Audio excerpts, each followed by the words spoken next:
மகர ராசி அன்பர்களே, மகர ராசிக்காரர்களுக்கு புத்தாண்டு எப்படி இருக்குது என்று பார்க்குறோம். மகர ராசிக்காரர்களுக்கு தொழில்துறையில் முன்னேற்றம் ஏற்படும். கல்வியில் இருந்து வந்த தடைகளை எல்லாம் தாண்டி நீங்கள் படிக்கக்கூடிய வாய்ப்பு உண்டாகும்.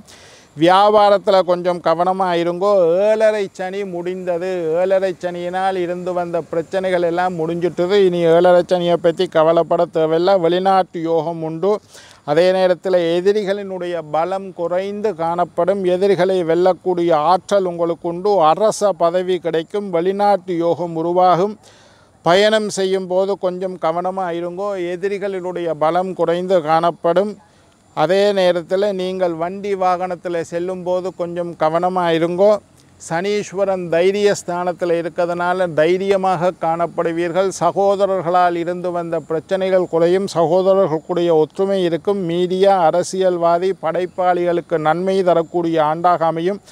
புதிய கடன்கள் உருவாகும். வீடு கட்டுறதுக்கு அல்லது வாங்கக்கூடிய யோகம் உருவாகும். மகர ராசிக்காரர்களுக்கு நன்மையான காலமாக இந்த காலம் அமைந்துள்ளது.